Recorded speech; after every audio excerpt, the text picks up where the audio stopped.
Yang ada hanya mayat hitam pekat tergeletak di tanah. Itu adalah Geng Chiu. Kakinya berubah menjadi jeli karena Black Demon Qi, dan Demon Qi telah menyerang tubuhnya. Dia sudah mati. Li Yunxiao yang berada di belakang Dijia dan Luo Qingyun yang tertanam di dinding bagian dalam juga menghilang. Lupakan saja, ayo keluar dari sini dulu. Dijia menyeret tubuhnya yang terluka, berubah menjadi cahaya hitam, dan berlari keluar dari aula dalam. Setelah sekian lama, cincin perunggu bundar tiba-tiba muncul di aula dalam, memancarkan cahaya lembut. Sesosok tiba-tiba keluar dari cincin perunggu. Itu adalah Li Yunxiao. Dia membawa Luo Qingyun di satu tangan dan binatang batu di tangan lainnya. Dia melihat sekeliling dan melepaskan kesadaran surgawinya.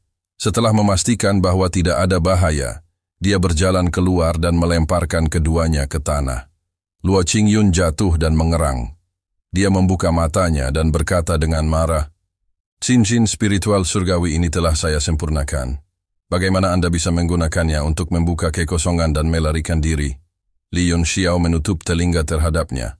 Dia melihat ke arah di mana Dijia pergi dan bergumam. Akhirnya dia melarikan diri. Ini merepotkan. Luo Qingyun sepertinya terluka parah. Dia berjuang untuk bangkit dari tanah dan mendengus. Dia tampak sangat lemah pada akhirnya. Jika kamu keluar saat itu, kamu bisa menekannya. Li Yunxiao menggelengkan kepalanya dan berkata, "Iblis Qi hitam semacam itu bukanlah sesuatu yang bisa kita tolak, kecuali jika Anda menggunakan naga Qi asli dan kekuatan ilahi saya. Jika tidak, bahkan kesadaran ilahi Kaisar Wulu Daozi tidak dapat berbuat apa-apa. Biarpun kita keluar sekarang, paling banyak kita bisa melukainya sedikit. Kita bahkan mungkin kehilangan nyawa." Luo Qingyun tercengang. Dia berkata, "Lupakan saja. Ada banyak orang kuat di alam surga seni bela diri.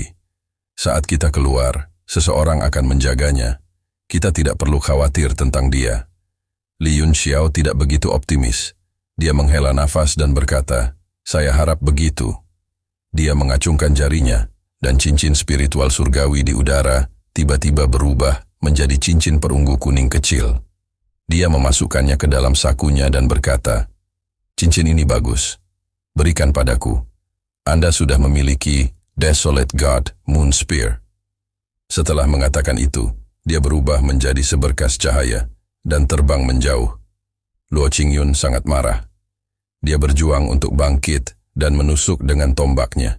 Dia berteriak, "Bajingan, saya akan membunuhmu." Namun, Li Yunxiao sudah menghilang dari aula dan sosoknya tidak terlihat. Engah! Cincin roh surgawi adalah harta tertinggi yang telah dia sempurnakan.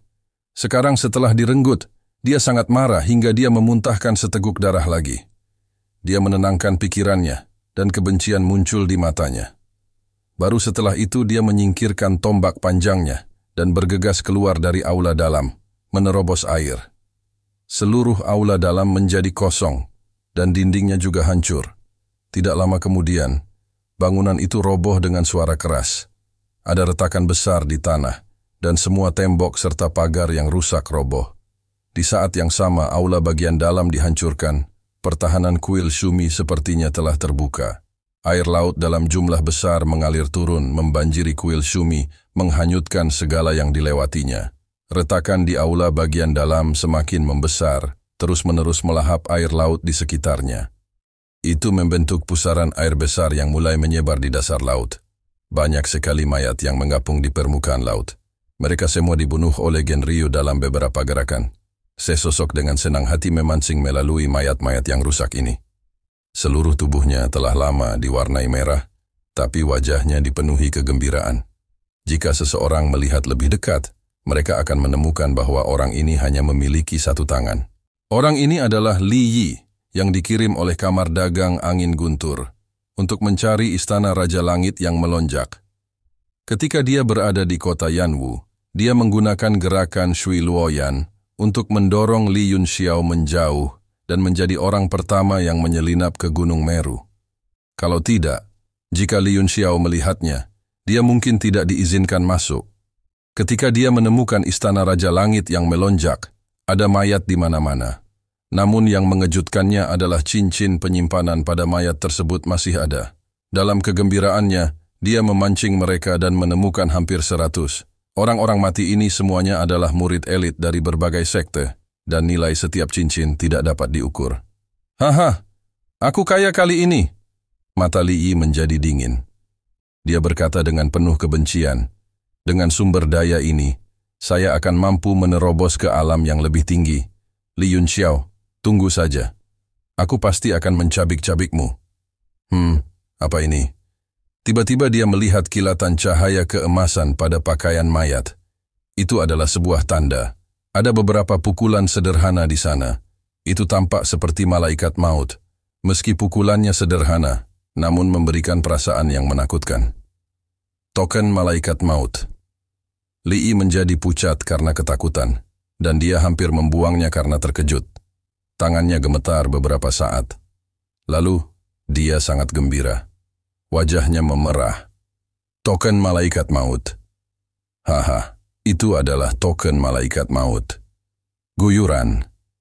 Tiba-tiba, air laut di sekitarnya mulai melonjak dan berputar perlahan, secara bertahap meningkatkan kecepatannya. Anggota badan dan tubuh yang terpenggal terapung di permukaan laut. Apa yang sedang terjadi? Li Yi terkejut. Pusaran air besar perlahan-lahan muncul di dasar laut. Itu sangat mengejutkan dan megah sehingga dia tidak bisa melihat akhirnya. Dia sangat terkejut hingga dia membeku di tempat. Ledakan. Pusaran spiritual melonjak dalam sekejap dan langsung menyapu Li Yi yang berwajah pucat ke dalamnya. Dia berjuang beberapa kali di pusaran, tapi semuanya sia-sia. Dia bahkan tidak sempat berteriak karena dia langsung tersapu ke tengah. Setelah pusaran air melahap seluruh lautan energi spiritual, pusaran itu tidak menunjukkan tanda-tanda akan berhenti. Ia terus berkembang dan melahap segalanya dengan kecepatan yang semakin meningkat. Di kota Yanwu, sekelompok ahli berkumpul di udara, bekerja sama untuk menekan cermin berharga bulan. Tanpa Li Yunxiao yang mengendalikan formasi, spiritualitas cermin harta karun bulan bukanlah tandingan kelompok kaisar bela diri. Hal itu dengan cepat ditekan. Liu Kun dan Zhang Gao, dua master formasi, terus merapal segala jenis mantra di cermin. Wajah mereka semakin jelek. Tuan, bagaimana kabarnya? Beberapa hari telah berlalu, namun sepertinya tidak ada efeknya. Sekelompok orang sedikit tidak sabar. Tu Lei tidak mau bertanya. Liu Kun menyeka keringat dingin di dahinya. Matanya sedikit linglung saat dia berkata, kami telah mencoba segala yang kami bisa untuk membuka segel pada cermin harta karun bulan. Meskipun kami telah menekannya dengan paksa, jika Li Yunxiao datang, dia mungkin akan menembus segelnya lagi dan melepaskan formasi 9 istana tanpa debu. Kami telah bekerja sangat keras tanpa hasil. Huang Xiaolong tidak bisa menahan amarahnya ketika mendengar itu. Meskipun dia menghadapi dua master formasi, dia tetap melawan mereka. Dia berkata, kalian berdua telah mempelajari formasi selama bertahun-tahun, tetapi kalian tidak dapat membandingkannya dengan anak laki-laki berusia 15 tahun. Wajah Liu Kun dan Zhang Gao penuh rasa malu, dan mereka menundukkan kepala karena malu. Jika seseorang menyinggung mereka seperti ini dalam keadaan normal, mereka pasti akan langsung berselisih dengannya. Namun, kebenaran ada di depan mereka. Mereka terlalu malu untuk menghadapi siapapun. Fang De juga merasa itu konyol. Dia berkata dengan suara rendah, apakah ada cara lain?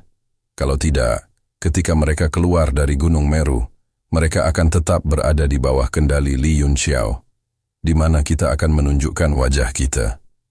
Liu Kun berkata dengan serius, hanya ada satu jalan tersisa. Kita akan menghancurkan formasi 9 istana tanpa debu dengan paksa dan menghancurkan cermin harta karun bulan. Fang De mengangguk. Itu ide yang bagus. Sekarang cermin itu telah kita tutupi. Setiap orang dapat mengerahkan 100% kekuatan mereka. Setiap orang dapat mengeluarkan 100% kekuatan Anda. Ayo gabungkan kekuatan kita dan hancurkan sepenuhnya dalam satu serangan untuk menghindari kejadian tak terduga. Semua orang dengan suara bulat setuju. Serangan gabungan lebih dari 10 raja bela diri begitu kuat sehingga bisa menghancurkan langit dan bumi. Suara gemuruh terdengar terus-menerus di udara. Akhirnya, setelah waktu yang dibutuhkan untuk menyeduh sepoci teh, cermin harta karun bulan mengeluarkan ratapan sedih. Cahaya terang melonjak ke langit dan dihancurkan sepenuhnya oleh cahaya kuat tersebut, berubah menjadi debu. Akhirnya rusak. Saat anak itu keluar, aku akan memberinya pelajaran. Pakar Realm Martial Monarch berpakaian ungu dari Battle Wolf Temple memasang tampang garang. Fang De juga tampak malu. Dia berpikir bahwa Li Yunxiao sedang dalam masalah kali ini. Dia mengangkat kepalanya dan melihat ke pintu masuk Gunung Meru. Dia tiba-tiba mengerutkan kening dan berkata, "Apa yang terjadi? Mengapa saya merasa ada sesuatu yang terjadi di pintu masuk? Sepertinya ada ombak yang keluar. Tidak mungkin, Gunung Meru dan alam surga. Seni bela diri kita berada di dua ruang yang berbeda. Bagaimana bisa ada fluktuasi yang keluar darinya? Kalau tidak, pasti ada getaran besar di dalamnya. Itu pasti karena dampak dari serangan gabungan semua orang masih belum hilang." Tulei berkata perlahan, "Tentu saja." Semua orang mengangguk setuju. Fang De merasa ada yang tidak beres. Dia menatap pintu masuk Gunung Meru beberapa saat dan perasaan itu menjadi semakin kuat. Tidak, menurutku juga ada masalah dengan Gunung Meru. Huang Xiaolong berbicara dengan tiba-tiba. Dia tampaknya juga merasakan fluktuasi energi dan seluruh tubuhnya menjadi sedikit gugup ketika dia bertanya dengan tidak percaya. Apa yang sebenarnya terjadi? Fluktuasi yang begitu besar, apa yang sebenarnya terjadi di Gunung Meru? Ledakan, gemuruh, gemuruh. Suara gemuruh datang dari kehampaan dan sepertinya seluruh Gunung Meru berguncang. Sekarang semua orang menyadari bahwa ada masalah dan mereka semua terkejut. Suara di kehampaan itu seperti palu raksasa yang menghantam tanah dan seluruh langit mulai bergetar. Ledakan. Saat kelompok pembudidaya ini kebingungan, sebuah lubang besar muncul di langit. Energi spiritual dalam jumlah besar tercurah dan cahaya perak muncul. Itu seperti air ilahi yang mengalir dari botol batu giok. Itu menyilaukan di bawah sinar matahari. Apa? Semua orang menjadi pucat karena ketakutan ketika mereka melihat situasi yang tidak dapat dipahami dan tidak dapat dibayangkan ini. Ledakan. Ledakan. Ledakan.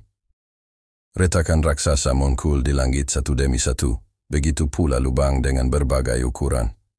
Sepertinya sekantong energi spiritual bokor, dan seluruh langit di atas kota Yanwu menjadi kabur karena energi spiritual.